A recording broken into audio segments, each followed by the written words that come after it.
diverso rispetto ai due precedenti. Per chi c'era, ricordo che il primo incontro aveva tante cose in comune con la serata di oggi, tante cose sicuramente in continuità. Abbiamo parlato del fatto che volessimo fare squadra, abbiamo parlato del coraggio di sognare, abbiamo parlato che avevamo già identificato delle aree chiave che dovevano essere il nostro mantra, per cui i giovani, il futuro, la sostenibilità. Avevamo parlato di un dialogo con Cortina, con i suoi abitanti, intenso, vero, trasparente, proprio perché credevamo che fosse fondamentale per il successo dell'iniziativa e per la realizzazione di questi mondiali ci fosse una partecipazione da parte del territorio. Siamo qui perché abbiamo voluto essere di parola su tutti questi tre temi. Quello che però è successo al secondo incontro, la scorsa primavera, sono successe delle cose sicuramente in continuità con questi elementi, ma sono successi anche dei cambiamenti. Sono successi dei cambiamenti perché abbiamo, e questo per chi è mai in corso in uno dei miei interventi, quando parlo di impresa, quando parlo delle partecipate della 21 Invest, è successo che fosse importante creare un momento di discontinuità, cioè che fosse fondamentale in qualche maniera accelerare dei processi, rimettere in sesto alcune aree in cui c'erano state delle disattenzioni, in particolare quella della finanza, essere convinti che credavamo veramente che far partecipare Cortina fosse l'elemento centrale del nostro pensiero e quindi che se era vero che bisognava comunicare, essere vicini, se era vero che ci voleva questo tipo di dialogo, doveva esserci una squadra nel territorio, una squadra che si facesse conoscere. Quindi, come è giusto che sia, i leader si devono prendere la responsabilità di questo cambiamento che viene percepito in maniera positiva da alcuni, da altri viene percepito in maniera meno positiva, ma in ogni caso quello che è importante è che poi si dimostri che la direzione era quella giusta. E siamo al terzo incontro, in cui forse è quello più facile di tutti, perché incominciamo a vedere le cose che abbiamo fatto. Vediamo delle piste nuove, vediamo una squadra che ha una forte energia, vediamo e sentiamo sempre più vicini i nostri azionisti. Non dimentichiamoci che anche la Fondazione ha degli azionisti, quindi sentiamo vicini più di sempre il Comune, la Provincia, la Regione, che ha dimostrato non solo di credere in quello che facciamo, contribuendo anche in maniera economica, in maniera più diretta rispetto a quello che poteva essere considerato assolutamente dovuto. La federazione che si è impegnata a metterci la faccia e da fare da qualche maniera da ulteriore motivatore per noi. Un impegno un interesse, un contributo che è arrivato e che ci fa molto piacere e che devo anche dirvi però noi pensiamo di esserci meritati. Quindi questa sera è un passaggio successivo, è un passaggio in cui ribadiamo tutte le cose che abbiamo detto la prima volta. Per me c'è stato un cambiamento, chiaramente. Sicuramente molti me l'hanno sottolineato e me l'hanno fatto piacere ed è stato il cambiamento di passare da quello che pensavo fosse puramente un ruolo così un po' lontano di rappresentanza a un ruolo invece che in alcuni passaggi ha dovuto essere un ruolo molto concreto. Più di recente con Valerio siamo andati e stiamo concretizzando, per parlare di cose vere, ancora non visibili, dei rapporti con alcuni sponsor che danno sempre più forma a quello che noi stiamo facendo, perché non dobbiamo dimenticarci che abbiamo anche degli obblighi economici. Di questo se ne è parlato poco, forse se ne è sempre dato per scontato, ma oltre alle entrate che noi abbiamo strutturali perché organizziamo questi mondiali, dobbiamo anche arrangiarci, e questa era un'altra delle preoccupazioni che avevo. Quindi stiamo concretizzando, immagino che Valerio poi sarà più specifico, rapporti con Enel che hanno a che fare con poco la visibilità, perché quello vi ricordo non spetta a noi, ma molto con il territorio, l'infrastruttura, l'essersi appassionati di questi valori di cui si è fatta portatrice la fondazione, come la sostenibilità. Abbiamo ribadito e sentiamo sempre più vicino Audi, abbiamo concretizzato con il Dolomite Superski, abbiamo concretizzato con Leitner, siamo molto vicini, abbiamo concretizzato con il gruppo Nordica, siamo molto vicini a un dialogo forte con Vodafone, ho incontrato l'amministratore delegato di recente. Insomma, stiamo facendo delle cose. Di recente qualcuno mi ha detto, ma insomma è evidente che tu sicuramente non prenderai un euro da questo mestiere, dico, beh, per forza, ci mancherebbe altro. Ma cos'è che ti motiva e ti dà soddisfazione? A me dà soddisfazione proprio aver in qualche maniera aiutato e continuare ad aiutare la costruzione di questo gruppo, un gruppo che ha potuto vedere sulla propria pelle l'importanza anche di adattarsi ai cambiamenti, alle nuove situazioni, ad anticipare delle difficoltà, anticipare delle imperfezioni o delle superficialità, e però a non mollare mai, come alla fine siete tutti voi caratterialmente gente di montagna, perché se alla fine, e questa è la vera soddisfazione di chi si è preso questa responsabilità, se alla fine vedi questo tipo di energia mondiali e le Olimpiadi. Sì, beh, innanzitutto buonasera.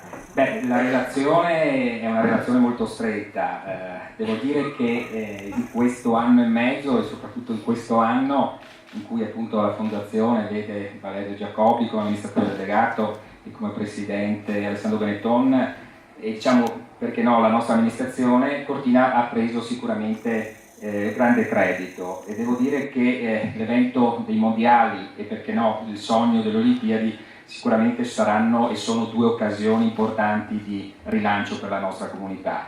Io credo che tutti, qualsiasi località, si augurerebbe di avere un mondiale e dopo 5 anni addirittura le Olimpiadi. Uno, perché sui mondiali viene data una visibilità enorme eventualmente se le Olimpiadi dovessero essere assegnate. Dall'altra parte ci ritroviamo certamente con tutta una serie di infrastrutture già realizzate, e sto pensando appunto per lo sci alpino, il fatto di averle 5 anni prima delle possibili e potenziali Olimpiadi, questo è sicuramente un traguardo e soprattutto una cosa molto importante che viene sicuramente valutata anche dal Comitato Olimpico Internazionale.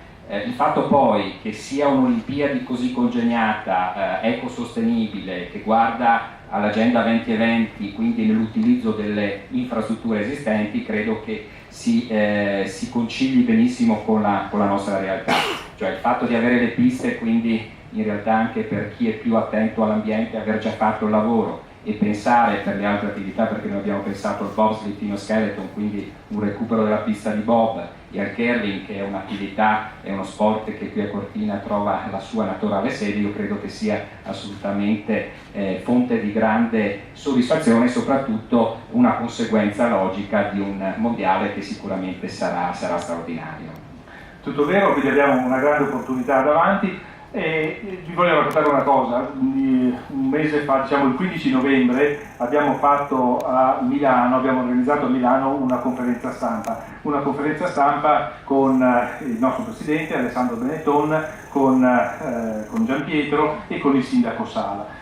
L'obiettivo della serata era proprio quello di parlare dei mondiali, quindi dei mondiali e del percorso che sta facendo Cortina verso i mondiali del 21, e poi di collegare i mondiali alle Olimpiadi. È stata una serata molto, molto bella e molto, molto vivace, dove Alessandro Benetton, Giampietro e Sala si sono trovati decisamente allineati sull'importanza proprio su su quello che dicevi, cioè sull'importanza che hanno questi grandi eventi per il territorio. E il sindaco Sala ci diceva che Milano è cambiata con l'Expo proprio perché questi eventi hanno un importante legacy.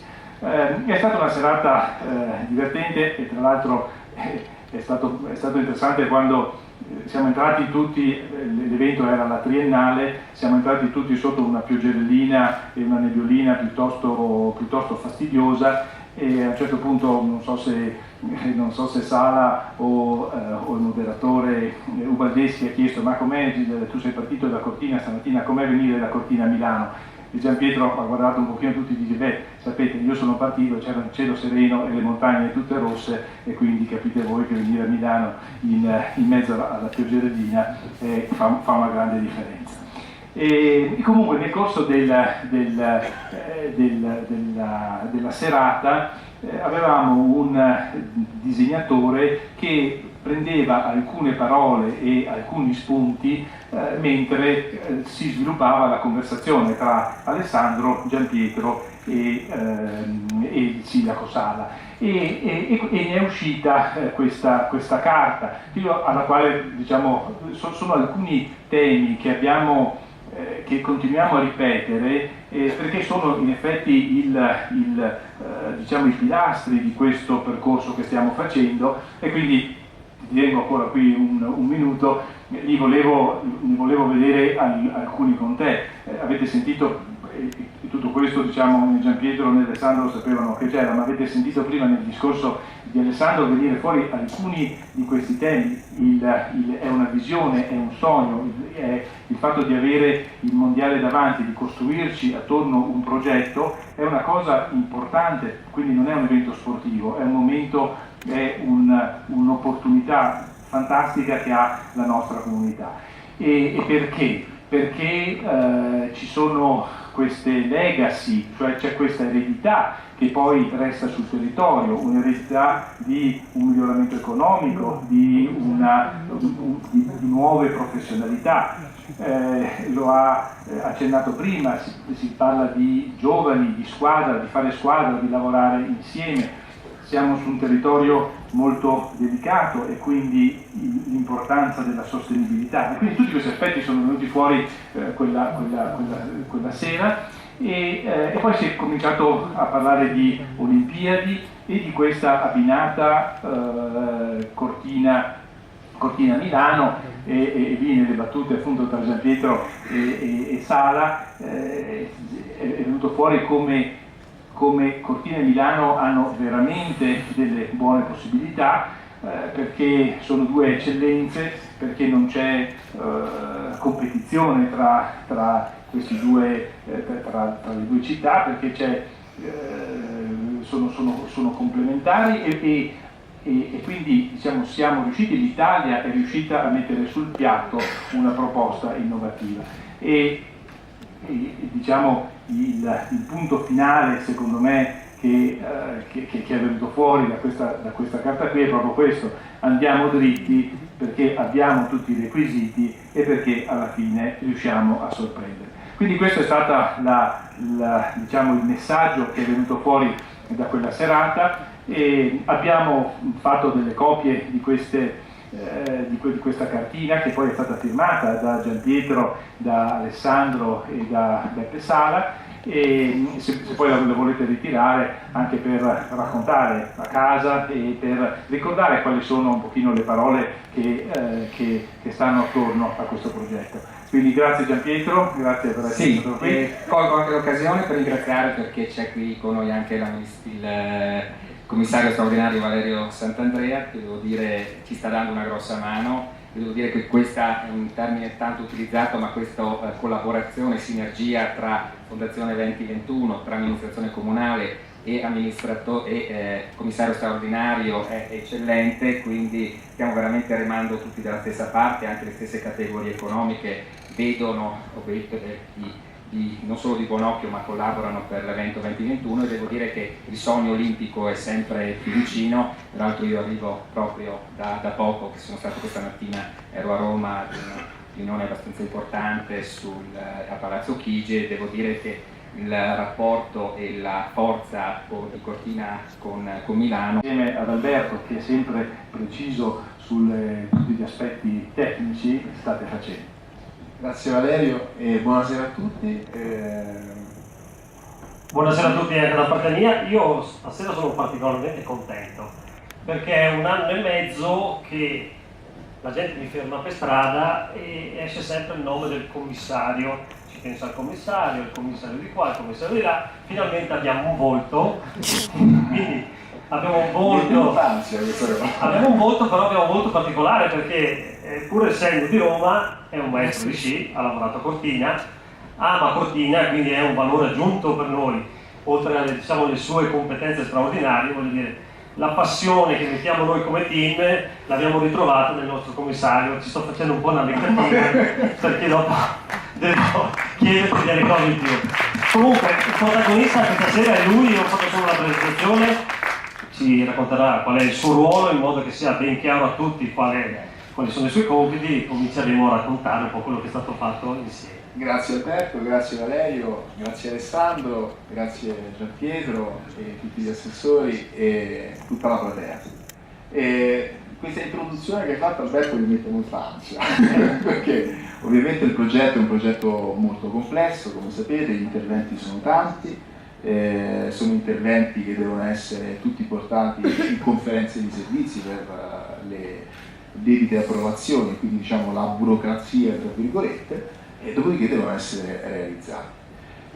Casualmente oggi cade 13 dicembre 2018, il 14 dicembre 2017 è stato pubblicato questo piano degli interventi che è stato condiviso con le autorità, con il comune, con la fondazione, diciamo, l'impulso è stato proprio della fondazione e quindi diciamo a oggi è il compleanno di un anno del piano degli interventi.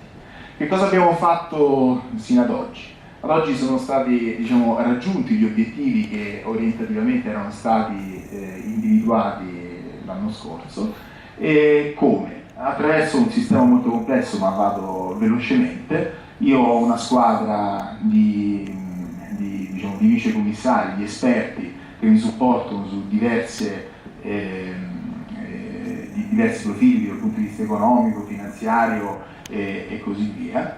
In qualità di commissario di governo svolgo funzioni di stazione appaltante e nella fattispecie mi sono organizzato delegando per tipologie di interventi la fase realizzativa insieme alla Presidenza del Consiglio di cui faccio parte, la provincia di Belluno e ANAS per una convenzione che è stata sottoscritta non meno di un mese fa, che ha garantito l'anticipazione di alcune risorse, cioè le risorse che erano assegnate nel 2020-2021 già dal 2019.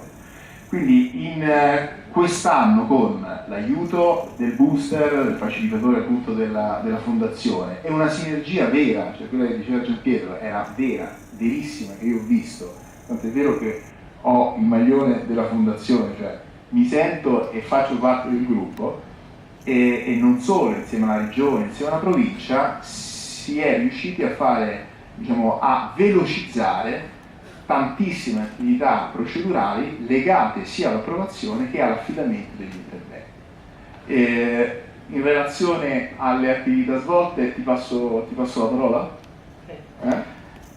Sì, allora io vi racconto brevemente quello che è stato fatto, però vorrei fare una piccola premessa. Qui ci sono dei diagrammi, c'è un elenco di cose, una somma totale di spesa che verrà realizzata.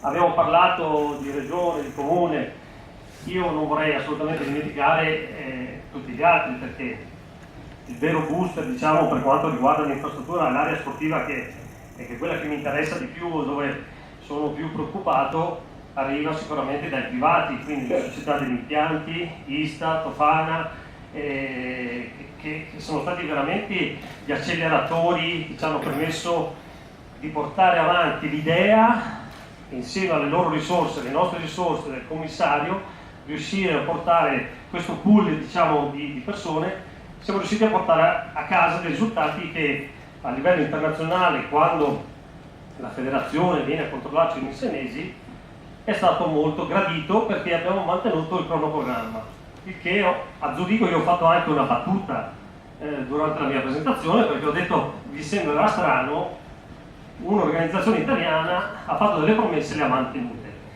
Cosa abbiamo mantenuto?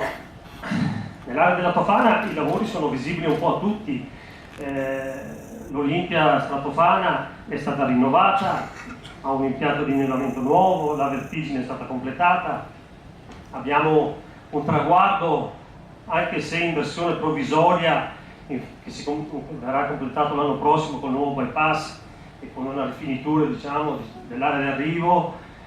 Avremo la possibilità di fare una Coppa del Mondo dove il pubblico potrà stare in un piano e non diventare, come si dice da noi, un daù perché è tutto storto. E questo è stato un grande risultato, perché siamo partiti a agosto a fare questo lavoro. Quindi un grande applauso da parte della Federazione Internazionale. Coldruchet ha una pista A completamente rinnovata, con l'innevamento, col piano pista. L'anno prossimo si partirà col lavoro, ma ne parlerà magari lui nella fase successiva per quanto riguarda le nuove conferenze di servizi, un nuovo traguardo, una pista B rinnovata. La pista B devo dire che è una delle cose che mi piace di più, perché era una pista che non frequentavo più, adesso con questo nuovo disegno questa pista B secondo me darà di nuovo slancio a un'area che tra virgolette era poco frequentata. Invece tutto questo progetto d'insieme con una nuova cabinovia permetterà di aumentare quello che è la circolazione, il flusso e l'appetibilità, l'offerta turistica al nostro paese. Voglio dirvi solo una cosa che ho già ripetuto un mese fa, adesso mi sto dilungando un attimino, scusami. Però è una cosa importante perché mi ha fatto molto riflettere. In una conferenza dell'ANEF è venuto fuori un dato. Il dato è che ogni euro speso dalla società di impianti ha una ricaduta economica media in Italia, quindi per Cortina è più alta, del 6,5. Cioè vuol dire che ogni euro che ISTA, Tofana, Paloria e tutto il nostro consorzio investe sugli impianti è un beneficio per i ristoratori, il tassista, l'albergatore e tutte le categorie. È un dato molto importante perché fa riflettere e fa capire quanto è importante, diciamo, l'investimento e la categoria per il settore invernale. Adesso tu ci racconterai invece cosa succederà dopo. Vado velocissimo, questi bruttissimi numeri e colonnine colorate faranno parte di un progetto che sarà viene presentato stasera e entrerà, diciamo, in funzione e online verso marzo. No, torniamo un attimo indietro perché poi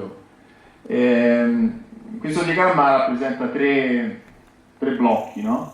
Progettazione, approvazione e esecuzione, molto semplicemente, e riporta tutti gli interventi del piano degli interventi, che è di circa 95 milioni e mezzo, suddiviso nei vari, diciamo, fondi di comuni di confine, governo, una grandissima fetta di privati, appunto degli interventi che sono stati realizzati fino ad oggi sulle piste, nonché anche l'intervento della Breccia del Cielo, la Fondazione Cortina che ha messo delle risorse ovviamente e il Comune di Cortina.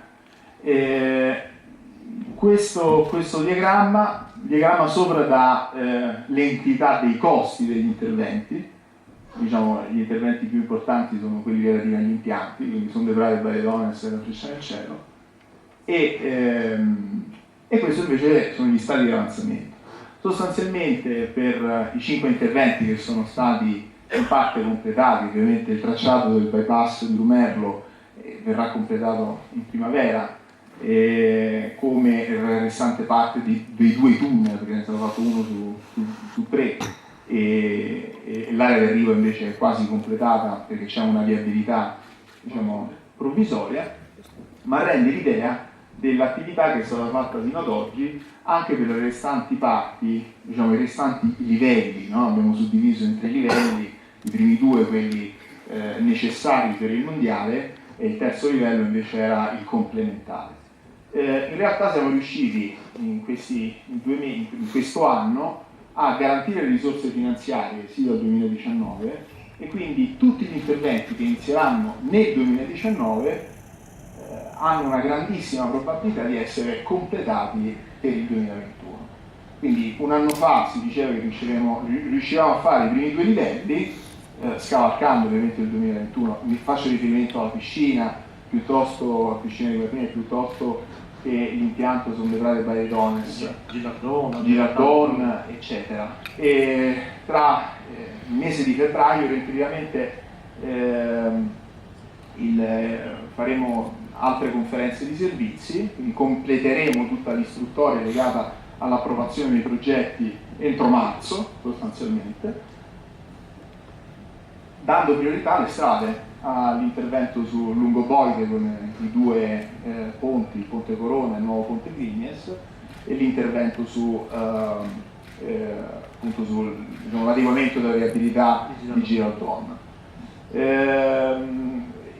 Contestualmente molte attività di progettazione sono quasi tutte, cioè anzi tutte avviate e alcune invece completate. Ma nella sostanza, insomma, stai dimostrando che è fattibile. Che è fattibile, si può fare in Italia, e quindi si può fare anche da noi, però devo dire che onestamente adesso che ho capito come funziona il sistema amministrativo, devo dire che senza un commissario arrivato 1 anno e mezzo fa sarebbe stato un po' più complicato, quindi rimane una linea fondamentale, diciamo, per il nostro, diciamo, il nostro farci bello davanti a tutti. Io invece Alberto acquisirà una laurea in onore di ingegneria, perché diciamo, tutti i dialoghi tecnici, ovviamente oltre a tenerli con Marco, anche con Alberto, che porta il buonsenso e le soluzioni definitive. No, io invece volevo chiudere con un po' velocemente con il progetto che verrà pubblicato, diciamo, verso marzo, e che questa dashboard che vi ho fatto vedere prima, l'idea è quella della trasparenza massima. Ed è stata fatta una piattaforma di gestione che già è implementata, su cui stiamo lavorando, che si chiama Open Cortina, l'abbiamo chiamata Open Cortina, che verrà poi pubblicata sul sito e quindi fruibile da tutti quanti, per acquisire informazioni non solo, diciamo, cartacee del progetto piuttosto che della delibera o dell'approvazione, ma dati tra virgolette sensibili di quelli che sono tutti gli interventi, sia in relazione allo stato di avanzamento che ai costi, che alle singole attività che si sono fatte, no? Quante ore di personale sono state impiegate, che tipologie di interventi, quanti metri cubi sono stati diciamo, movimentati, tutti i valori ambientali garantiti per evitare, appunto, per fare degli interventi green, che è l'obiettivo anche della fondazione, eccetera. Il tutto proprio per far vedere che le attività che si stanno facendo in maniera, diciamo, corretta, perché non è, secondo tutti noi, importante solo raggiungere l'obiettivo, ma è anche il modo con cui si raggiunge l'obiettivo, quindi, diciamo, la realizzazione di tutti gli interventi, arrivare al mondiale, che è tanto importante quanto appunto il goal finale. E quindi ti ripasso. Probabilmente ci siamo dilugati un attimino troppo rispetto alla scaletta, non lo so. Io forse mi sono dimenticato qualcuno di ringraziare, però chiaramente anche le regole e tutti gli enti. La fondazione è un pool, è una regia di un pool di privati e di enti istituzionali che sta cercando di realizzare questo sogno, e quindi siamo tutti partecipi di questa opera, speriamo venga bene. Alberto, forse dobbiamo anche ringraziare tutti i tecnici e le imprese che hanno lavorato quest'estate su tutte le zone appunto del traguardo, anche perché diciamo proprio le imprese, proprio la matrice è stata anche particolarmente diciamo generosa nei confronti della comunità, perché quando c'è stato l'evento di Maltempo ha messo a disposizione delle ruspe e degli operatori che hanno lavorato 24 ore di fila perché il Sedis stava lavorando in Codicea, e quindi sicuramente dobbiamo ringraziare anche tutte queste ditte che hanno veramente lavorato bene. Bene, grazie per questa panoramica. Certo, Albi, che se cominciamo la B è una pista favolosa, ma tu sei uno da vertigine, no da B. Non è che stiamo... Grazie Valerio, buonasera a tutti anche da parte mia. Diceva poco fa Valerio che il suo contatore dietro il letto segna 787 anche giorni, tu. Che sono quelli che mancano al mondiale. Io ne ho uno un pochino più piccolo, solo 2 cifre, che sono i 34 giorni che ad oggi ci separano dalla Coppa del Mondo. 27esima edizione consecutiva di Coppa del Mondo femminile. Dal 93 non siamo mai mancati in calendario. Sarà questo il nostro penultimo test in visione delle finali e del mondiale. L'ultimo test infatti saranno i campionati italiani assoluti, che tornano a Cortina dopo 32 anni. L'ultima edizione fu nel 1986 e, come probabilmente molti di voi saprete, saranno l'occasione per testare la nuova pista vertigine e per testare il restyling della pista A del Col d'Rouchet, che ospiterà lo slalom. Quindi un altro grande evento che si accoppia nel 2019 alla Coppa del Mondo. Come diceva Valerio, la Coppa del Mondo che ci aspetta è una Coppa del Mondo che ha molte aspettative di un pubblico maggiore e soprattutto aspettative di testare quella che è la grande novità che tutti ci chiedevano, la Federazione Internazionale, gli addetti al lavoro, il pubblico stesso. Una finish area che finalmente è pronta. Molti di voi in questi mesi avranno visto il bellissimo cantiere e il risultato finale. È una grande area finalmente piana, un'area che, per dare alcuni dati, misura 100 metri in profondità e più di 80 in larghezza, quindi parliamo di una superficie un pochino più grande di un campo di calcio. Questo sarà la sede in cui allestiremo tutto quello che è necessario fare per il mondiale, ma già dalla Coppa del Mondo ci consentirà di avere migliori servizi per tutti gli utenti. In primis il pubblico, per il quale prevediamo una tribuna da 1000 spettatori che è già stata montata in questi giorni, e un'area standing più ampia, più comoda, dove avremo, come negli scorsi anni, la collaborazione dei sestieri per la tenda hospitality. Migliori servizi, migliori spazi di lavoro per tutti i media, i giornalisti e le TV, che alla fine sono quelli che parlano di Cortina e lanciano le immagini di Cortina in tutto il mondo. E infine questo importante progetto dell'Hospitality VIP, che sarà ospitata in una tenda importante, in una tenda che stiamo cercando di concepire e arredare al meglio perché sia un luogo bello, un luogo che racconti Cortina, con la collaborazione degli artigiani locali che ci daranno una mano per gli allestimenti e, come diceva Valerio, grazie ai ristoratori di Cortina che continuano a supportarci in tutte le nostre attività, che saranno con noi ad ore, ma che soprattutto saranno con noi in questo triennio per far stare tutti bene e far mangiare tutti bene. Ci sono anche delle sfide, come diceva Valerio. La sfida principale per quest'anno è quello della mobilità. Sappiamo che a tendere per il mondiale la mobilità sarà un punto focale, perché l'esperienza positiva di uno spettatore in fase di arrivo e di deflusso è assolutamente cruciale per la buona riuscita dell'evento. Sappiamo che il nostro sistema avrà dei miglioramenti, ma comunque avrà anche delle limitazioni, quindi tutto si giocherà su una buona programmazione e sulla gestione dei flussi il più possibile ordinati. La Fondazione sta cercando di lavorare con le autorità, con la prefettura, con la questura, in stretta collaborazione col comune, per delle soluzioni. Le soluzioni che ad oggi sono sul tavolo e sono analizzate sono principalmente due. La prima è quella di istituire dei parcheggi scambiatori che consentano a tutto il flusso di turisti che per la Coppa del Mondo proviene principalmente da sud di parcheggiare la propria macchina e di raggiungere i campi di gara con un servizio di trasporto pubblico, frequente e gratuito. Questi parcheggi scambiatori li stiamo concependo sull'asse di Lungoboite, quindi tutti gli spazi che abbiamo dalla Chiesa della Difesa fino al Ponte Corona saranno in ipotesi messi a disposizione degli spettatori e su quell'asse gireranno delle navette a ciclo continuo che porteranno tutti a Gilardon.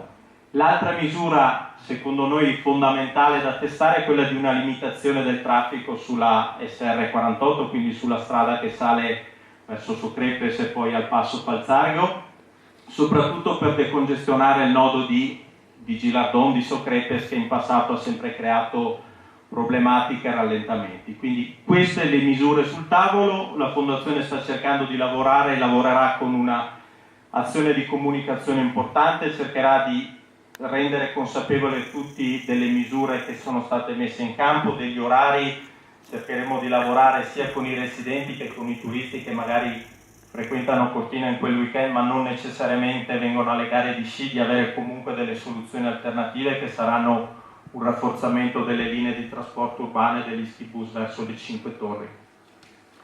Quindi questa è la sfida che abbiamo sul tavolo e che cercheremo di giocare con molte delle nostre forze, mettendo in campo molti uomini. Anche la parte del divertimento siamo consapevoli che deve crescere, accanto ai classici eventi della Coppa del Mondo, quindi gli eventi di Piazza di Bona con l'estrazione dei pettorali, con le premiazioni e con l'animazione di RDS. Quest'anno proponiamo 3 novità. La prima è il party che ci sarà il sabato dopo le gare, la vera inaugurazione dell'area d'arrivo con musica dal vivo, con divertimento per tutti. La seconda sarà uno speciale party il sabato sera, verrà ospitato nella location del Lago Ghedina, sarà la vera festa di fondazione dei mondiali di sci, e poi per gli appassionati un'esperienza in pista da non perdere.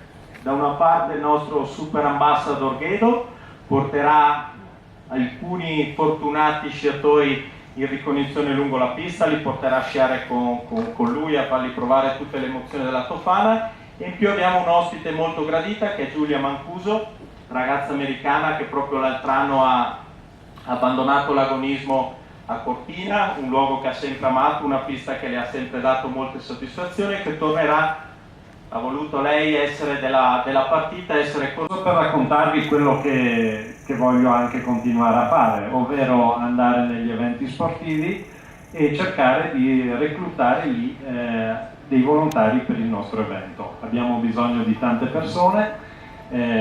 Perché lo faccio? Perché sono convinto che gli sportivi siano persone dinamiche, allegre, volenterose, con tanta voglia di fare, con tanta voglia di mettersi in gioco, e appunto da qui è nata l'idea di girare un po' la provincia e la regione, andare a visitare gli altri eventi e vedere come sono organizzati e nel frattempo anche reclutare un po' di volenterosi.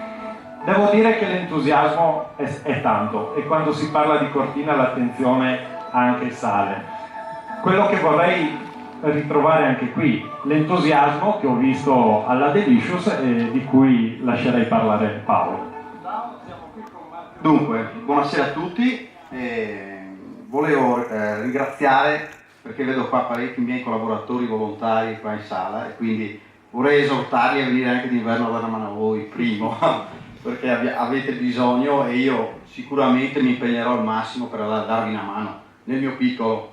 Noi abbiamo un centinaio di volontari e spero di riuscire a convincervi tutti a venire a darvi una mano. Ecco, questo grazie mille, e questo noi lo prendiamo come un impegno e una promessa. Abbiamo a gennaio 19 eventi le gare di Coppa e quindi un grande sforzo per tutta la nostra comunità, a cui abbiamo sempre fatto fronte, ma dobbiamo essere pronti a fare ancora di più, perché gli eventi che ci attendono sono molto importanti e hanno bisogno di ancora più partecipazione. Vi dico, ci sono momenti di lavoro, momenti di divertimento e tanta passione per lo sport. Dobbiamo fare cultura dello sport, dobbiamo credere veramente in questi valori, perché sono quelli che poi ci danno delle grandi soddisfazioni, come nel caso dello snowboard, e qui lascerei la parola a Monica. Beh, se parliamo di volontari parliamo di snowboard, perché in Faloria siamo tutti volontari. Adesso i ragazzi sono ancora su, quando uscite speriamo che le luci siano spente, perché sennò vuol dire che erano giù domani, non lo so.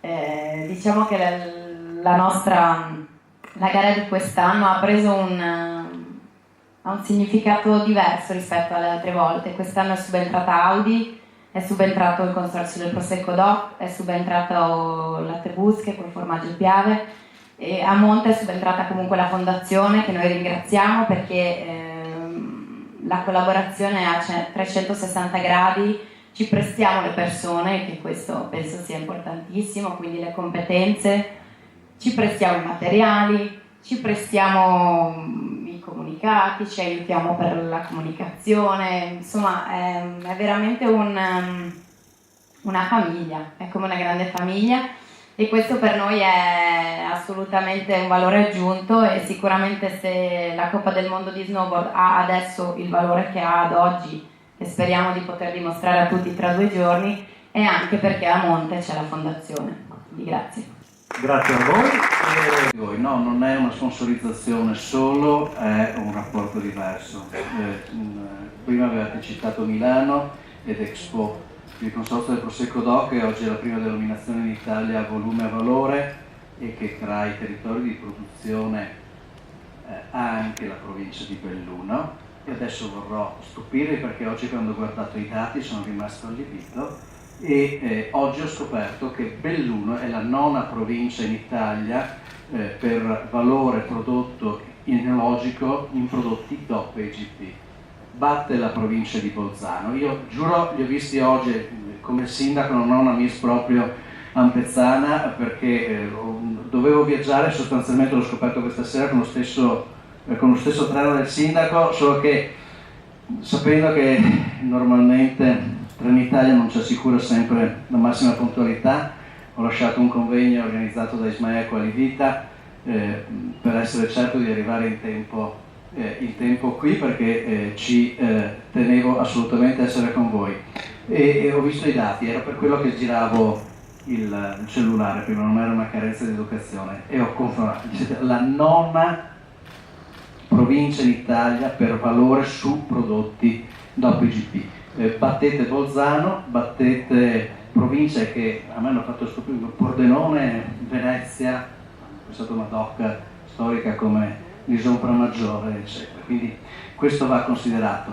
Vi dicevo prima, quando si sono svolti quel grandissimo evento che è stato l'Expo di Milano, il consorzio d'Italia del Prosecco DOC non ha partecipato al bando di gara per l'assegnazione del titolo di vino ufficiale di Expo, perché c'è una logica e un rispetto, io ritengo anche, che va riservato ai territori. C'è una grandissima denominazione italiana che è la Franciacorta, e ci sembrava giusto che, essendo lombarda, fossero loro a rappresentare l'Italia in quell'evento.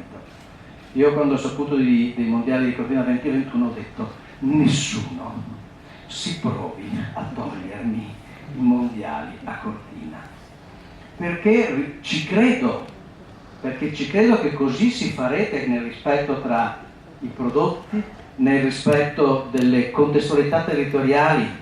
Ok, se io ho un giornalista e ho piacere di portarlo in un territorio, lo porto qui, non vado a portarlo da altre parti. E questo, io mi immagino che la cucina che verrà portata dai vostri ristoratori sia la cucina del territorio, sono i prodotti del territorio, perché è questo che fa la differenza rispetto agli altri paesi.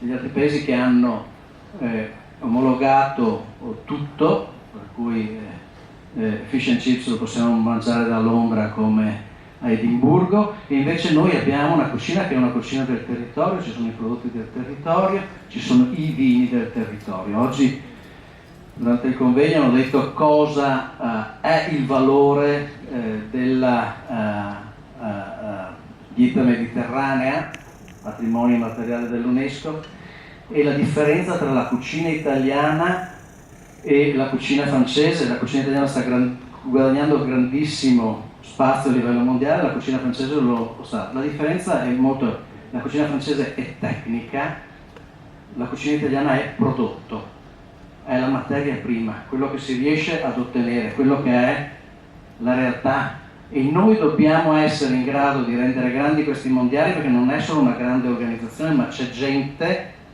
e mi auguro che la gente di Cortina lo dimostri, che vive e vuole dare l'immagine migliore di sé a tutto il mondo. Guardavo prima la mappa disegnata dal disegnatore durante la conferenza stampa, noi in quei giorni là non c'eravamo, eravamo dall'altra parte del mondo a cercare di portare in giro per il mondo il nostro Made in Italy. L'altro dato di oggi, come citazione volontaria sui social, il Prosecco è il Prosecco DOC, quindi è la prima denominazione citata in Italia, batte Parmigiano Reggiano, okay? E quindi è anche un grande driver che noi mettiamo a disposizione di questo sistema, con 450 milioni di bottiglie che andranno in giro per il mondo, 460 con quelle che realizzeremo quest'anno. Possiamo portare in giro anche l'immagine e il valore di questo territorio. Alessandro, Anna, Gabriele, Giorgio, Cristian, Lorenzo, Marco Gabin, Marco Salvador, Martina, Marzia, Michele, Monica, Nicola e Sebastiano. Ecco, siamo un applauso.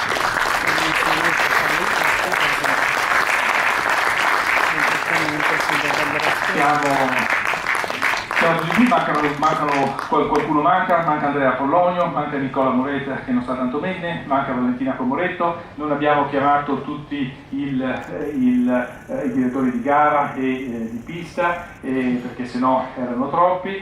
Ci sono alcune persone nuove che si sono aggiunte con noi, che si sono aggiunte a noi da poco. È una squadra giovane, una squadra che però ha un sacco viva la B, che però ha un sacco di esperienza, un sacco di energia, un sacco di voglia di fare e che crescerà ancora, ma comunque questa è la squadra che sta lavorando per i mondiali. Ma vi voglio lasciare con un messaggio, e il messaggio è che per questo progetto, per i mondiali del 2021, la vera squadra, e per il futuro di Cortina, la vera squadra siete voi e è tutta Cortina. Quindi grazie a tutti e buona serata.